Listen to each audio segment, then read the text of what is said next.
출애굽기 4장 말씀 21절 23절인데 함께 선포합니다. 하거든 내가 내 손에서 준 이적을 바로 앞에서 다 행하라.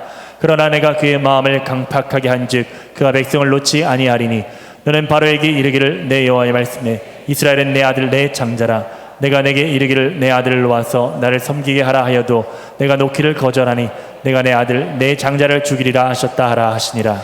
방금 말씀 보면 모세에게 하나님께서 이제 너를 통해 애굽의 백성들을 이스라엘 백성들을 구원해낼 것이니까 너는 가라. 그렇게 얘기하시면서 뭘 얘기하시냐면 내가 바로를 강팍하게 할 것이다. 그리고 그를 통해 하나님의 이적을 드러낼 것이다.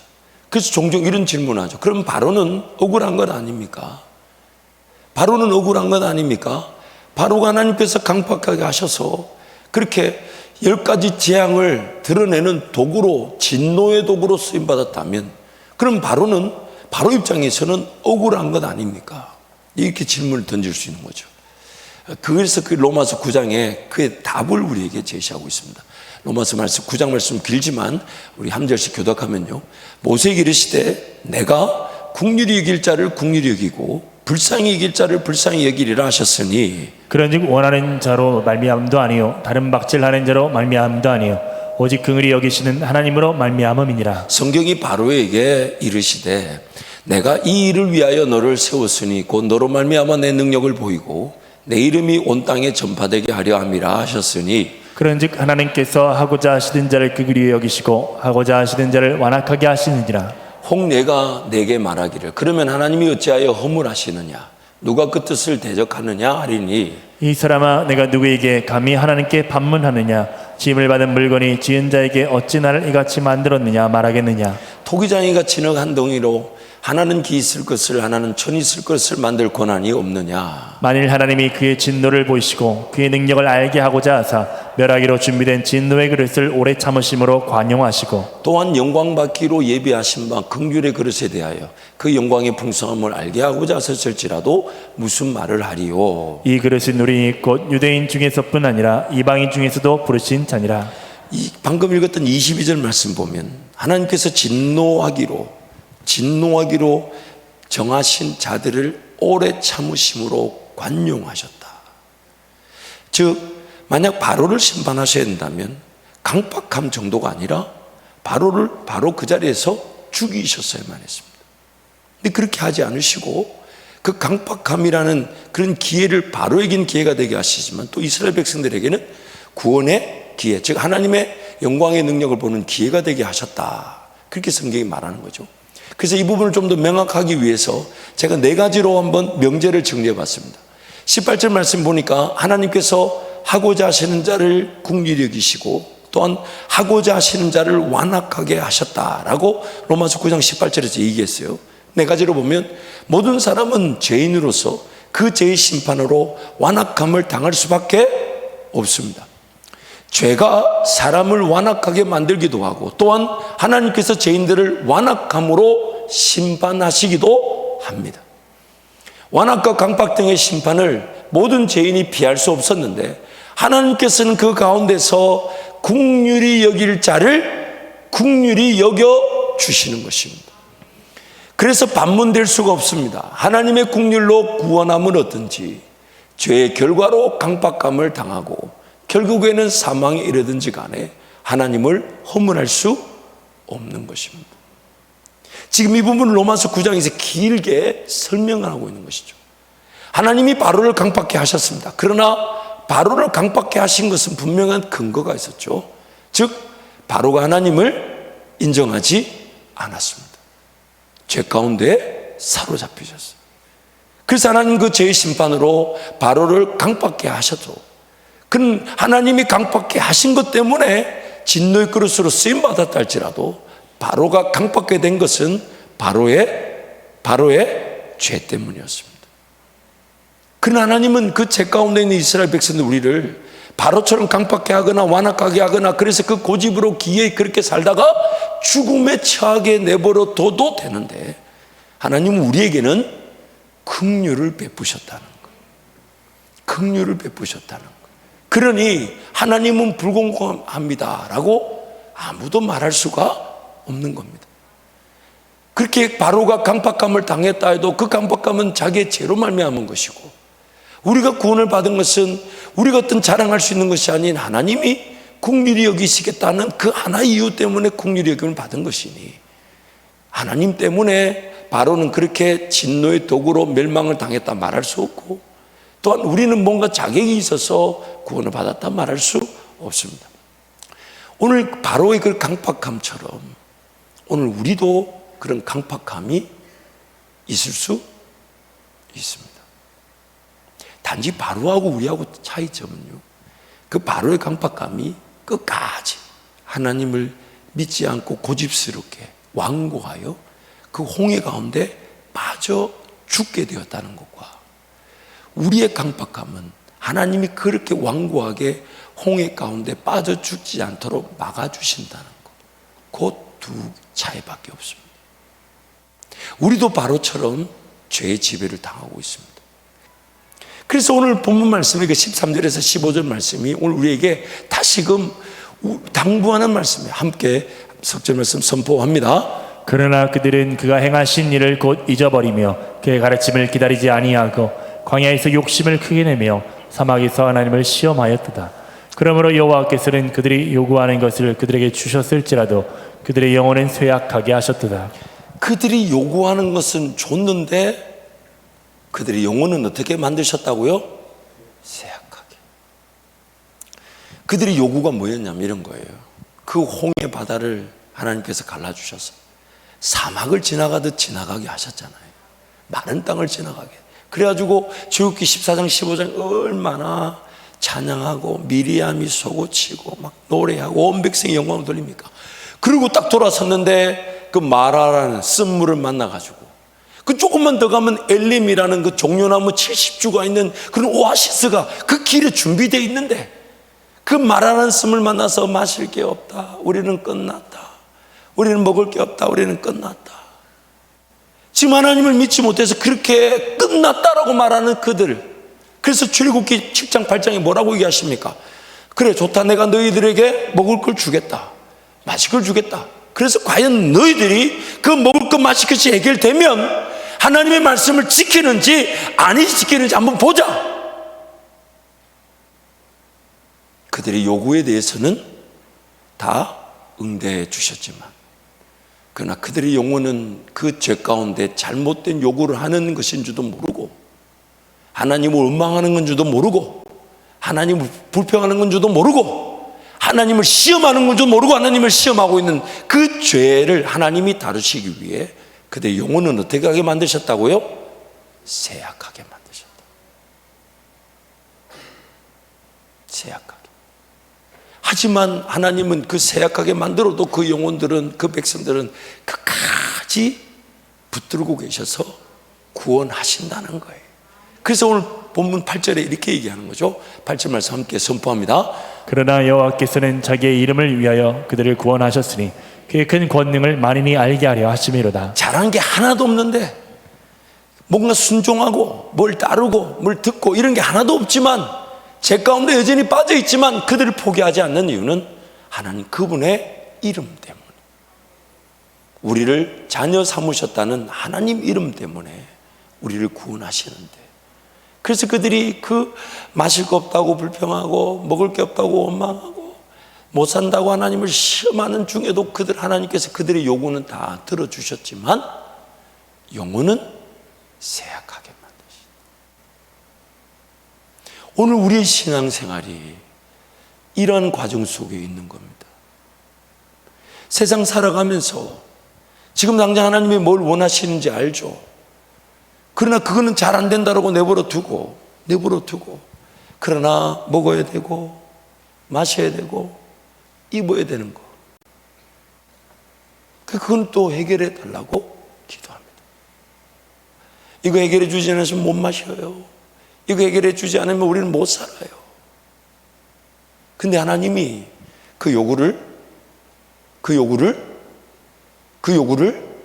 들어주신다는 거예요. 그런데 영혼은 쇠약하게 만드신다. 영혼이 쇠약한다는 말을요, 15절 말씀 보면 개역 개정에서는 세약하다는 말이에요. 세번역에 보면 이렇게 나와요. 한번 보실까요? 세번역에서는 이렇게 그 용어를 어떻게 하셨다고요? 파리하게 하셨대요. 파리하다는 말은 뭡니까? 비쩍 말라 아무것도 못하는 거예요. 그래서 예배가 안 된 겁니다. 그래서 기도가 안 된 거예요. 근데 그렇게 안 하시면 하나님께는 굉장한 딜레마예요. 그럼 자꾸만 잘못된 요구만 자꾸 기도하고 하나님 거기 응답해 줘야 되는 그 관계에 갇혀 있게 됩니다. 그래서 오늘 본문 말씀 토대로 제가 6가지 내용을 한번 차근차근 나눠볼게요. 첫 번째, 하나님은 끝까지 나를 포기하지 않으시고 구원하십니다. 왜냐하면 그분의 이름 때문에. 또한 40절 후반에 가보면 그분의 언약 때문에라고 또 나옵니다. 그분이 말씀하셨고 그분이 약속하셨기 때문에 나를 포기하지 않으세요. 두 번째, 내가 찾지도 구하지도 않을지라도 하나님은 구원하십니다. 왜요? 내가 자기 백성이니까. 마치 그 강도, 예수님 십자가 한 편의 강도 아무것도 안 했잖아요. 근데 그도 하나님의 선택받은 백성이니까 예수님을 만나도록 하나님께서 은혜를 주셨다는 거죠. 강도가 구했습니까? 안 구했습니까? 안 구했어요. 근데 하나님은 그에게 구원의 기회, 은혜의 기회를 주셨다는 거죠. 세 번째, 하나님을 믿지 못하고 불순종한다 할지라도 하나님은 나의 요구를 들어주죠. 하나님 나라 모르고 꿈도 없고 비전도 없고 뭐가 지금 당장 사명의 길인지 은혜의 길인지 심지어 안다고 해도 그 길 못 가고 있는 나에게, 그래서 이거 자식 좀 도와주세요, 직장 도와주세요, 사업 도와주세요. 근데 하나님이 도와주신다는 거예요. 근데 네 번째, 나의 죄로 인한 잘못된 요구임에도 들어주시지만 하나님은 그 죄를 반드시 처리해요. 왜냐하면 그 죄 때문에 보아야 될 걸 못 보죠. 그 죄 때문에 해야 될 걸 모르죠. 그 죄 때문에 심지어 원하면서도 순종하지 못하니까 말씀 읽어야 되고 기도해야 됨을 알고 예배하고 섬기고 사명 감당해야 되는 걸 아는데 내 안에 있는 죄가 나를 짓누르고 있고 나를 사로잡고 있고 내 눈을 감기고 내 귀를 감기고 내 마음을 어둡게 만들어서 정작 하나님 나라 영광에 발맞춰 걸어가기보다는 그저 세상살이 속에서 먹여달라고 입혀달라고 마시게 해달라고. 근데 하나님은 그걸 들어주시면서 나를 지배하고 있는 그 죄를 심판하고 처리하고 정리하기를 원하신다는 겁니다. 그 죄가 끊임없이 나를 평생 잘못된 요구만 하고 살게 만들 것이니까. 그래서 다섯 번째, 하나님께서 나의 죄에 대한 심판으로 나의 영혼을 쇠약하게 만드십니다. 나를 파리하게 만드십니다. 내 영혼을 파리하게, 힘이 빠지게 만들어 감당할 수 있는 게 하나도 없도록, 감각이 무뎌지게, 목마름도 없고 배고픔도 없고 갈증도 없고 갈급함도 없고 하나님이 필요한 줄도 모르게 만드시는. 그러나 바로만큼 멸망당하도록 내버려 두지는 않으십니다. 왜요? 찾지도 구하지 않아도 그분의 이름 때문에. 그래서 여섯 번째, 왜냐하면 만약 하나님의 백성들이 잘못된 요구인 줄 모른 채 잘못된 요구만을 하고 하나님께서 그것을 응답해 주시기만 한다면 그 백성들은 결코 자기 죄의 지배에서 건짐을 받을 수가 없기 때문입니다. 그래서 나의 영혼을 쇠약하게 만드십니다. 그렇다면 오늘 저와 여러분의 이 말씀을 통해 취해야 될 자세가 뭡니까? 그거는요, 내가 기도해야 되는 줄 아는데 기도가 안 되는 것을 두려워할 줄 알아야 돼요. 말씀을 사모하고 말씀 읽어야 되는 줄 아는데 안 읽혀지는 것을 눈물로 씨를 뿌리듯 하나님 앞에 매달려야 할 줄 아는 거예요. 물론 그것도 내 힘으로 되지 않기에 성령 하나님께 간구해야 될 제목이겠지만, 내가 이 영혼이 세약해져 있는데, 그래서 마땅히 지금 봐야 되는 하나님 나라를 못 보고 있고, 하나님과 함께 꿈꾸며 그 감격으로 찬양해야 되는데 찬양 못하고 있고, 예배해야 되는데 예배를 못하고 있고, 복음을 전해야 되는데 복음을 전하지 못하고 있고, 또한 하나님 그분께서 무엇을 말씀하시든 아멘하며 순종해야 되는데 순종은커녕 듣고자 하는 마음조차 없다면, 나의 영혼은 건강한 건가요? 세약한 걸까요? 그러면 세약한 채로 둬야 되나요? 아니면 살려달라고 외쳐야 하나요? 살려달라고 외쳐야 되는 거죠. 그래서 예수님이 필요한 거예요. 예수님이 아니면 그 자리에서 살려달라고 할 수 있는 능력이나 근거는 없기 때문이에요. 그래서 항상 예수께로 달려오도록 만들도록 하나님의 관심은 우리를 성령으로 충만하게 하시는데, 성령으로 충만하게 하시기 위해 먼저 풀이 마르듯 꽃이 시들듯 쇠약하게 하시고, 물론 이렇게 쇠약하지 않았으면 좋겠죠. 않았으면 좋겠지만, 사는 성도 여러분, 하나님 우리를 포기하지 않으십니다. 그러나 나의 연약한 부족함을 알고 그 수준에 따라 응대해 주시는데, 내가 지금 봐야 될 것을 못 본 채 전혀 엉뚱한 것을 보고 그거 필요하다고 말할 때, 그래서 하나님은 지금 걸어가면 그는 엘림이라는 종려나무가 준비된 오아시스, 아니면 그 오아시스가 없으면 반석에 물을 쳐서라도 물을 주실 수 있는 분이 하나님이신데, 그걸 못 믿어서 못 먹는다, 못 마신다, 죽는다. 그래서 우리는 하나님 못 따라간다. 그러니까 하나님이 그걸 철저하게, 그래 좋다 내가 줄게, 그러면서 그 신명기 8장이 뭐랍니까? 그래 너희들이 먹고 마시게 되면 정말 하나님의 말씀을 듣고 하나님의 말씀을 청종하는지 안 하는지 한번 보자. 근데 그 40년 광야의 결과가 뭐였습니까? 그들은 다 마셨습니다. 만나를 먹었습니다. 심지어 고기도 먹게 돼서 메추라기가 1m씩 쌓이게 해서 먹었습니다. 그러나 그들은 약속의 땅을 보고서도 그 땅을 하나님의 말씀대로 그 땅을 볼 줄 몰랐고, 그 땅을 악평했고 기어의 광야에서 40년 인생을 끝나고 말았습니다. 그래서 하나님이 그 못 먹고 못 마신다는 그 인간들, 그래서 애굽으로 돌아가자, 늘 기회만 되면 모세와는 때려 죽이고 애굽으로 가자는 그들인데도 그 요구를 하나님 다 들어주셨어요. 하지만 그들의 영혼은 파리하게 만드셨어요. 쇠약하게 만드셨어요. 그래서 그들은 40년 다시 회복의 기회가 없이 광야에서 다 끝이려고 말았습니다.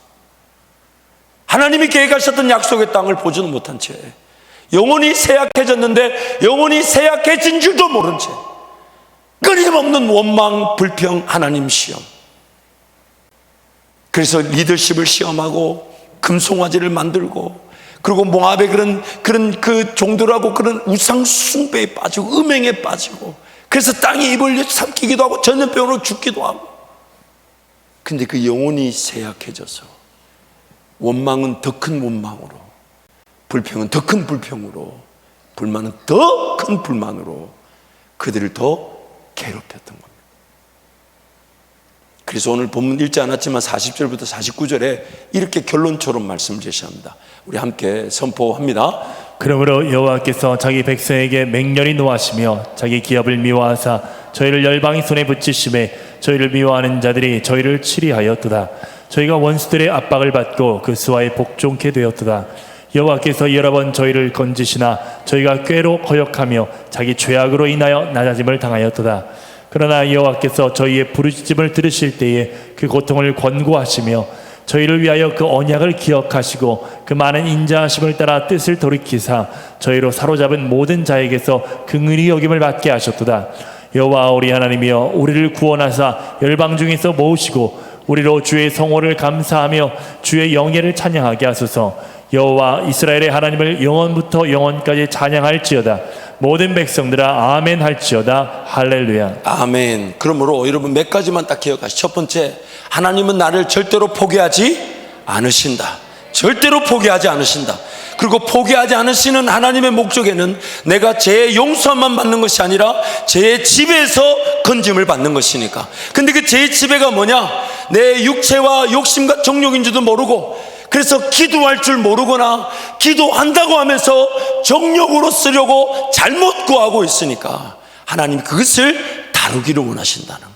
그래서 하나님이 세약하게 만드실 때, 그 세약하게 만드는 것은 끊임없이 하나님을 불만, 원망하게 만드니까, 그래서 나는 하여금 그 멸망 가운데 빠져있게 만드니까, 오늘 우리가 붙잡아야 될 말씀이 안 읽혀질 때 하나님 말씀이 읽혀지게 도와주옵소서. 기도가 안 된다 할 때 기도가 안 되는 것을 두려워하게 하여 주시고, 복음을 전해야 되는데 안 된다 내버려 두지 말고 하나님 복음을 전하게 하여 주십시오.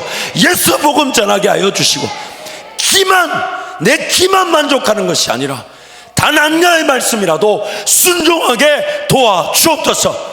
그래서 갈급함을, 목마름을, 배고픔을, 메마름을 내버려 두지 말게 하시고 성령으로 채워지게 하여 주셔서 죄의 지배가 아니라 성령의 지배에 따라 죄에서 해방되게 하여 주십시오. 하나님, 내 영혼이 쇠약해져 있습니다. 이대로 두지 마십시오. 주님, 갈망하게 하여 주십시오. 갈급하게 하여 주십시오. 왜냐하면 여러분, 그 쇠약함을 내버려 두면 기어이 그 약속의 땅에 들어가지도 못할 뿐만 아니라 약속의 땅에서 다 쫓겨납니다.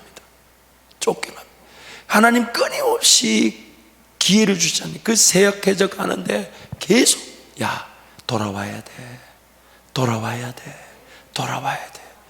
근데 안 돌아오니까 나중에 예레미야를 통해 뭐라 합니까? 너희들은 바벨론으로 가야 돼.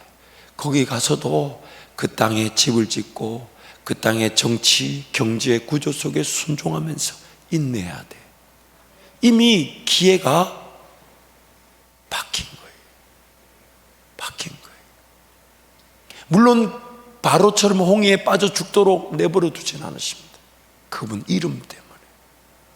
그렇다면 오늘 우리가 두려워해야 될 것은 안 된다는 것으로 내버려 둘 것이 아니라 내 영혼이 쇠약해져 있다는 것은 내가 죄의 지배를 당하고 있다는 뜻이니까 하나님 살려주세요.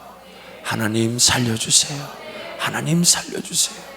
그래서 말씀의 자리로 달려가서 하나님 말씀이 나를 채워주시기를, 발견하게 하시기를, 힘을 주시기를, 그래서 또 가고, 다른 그 어떤 것보다 그 세약함을 하나님을 찾을 수 있는 표시로 삼을 줄 아는 것, 그것이 바로 말씀의 능력인 것이고 구원받은 저와 여러분에게 하나님의 뜻인 것입니다. 이 시간 한번 통성으로 같이 기도하시죠.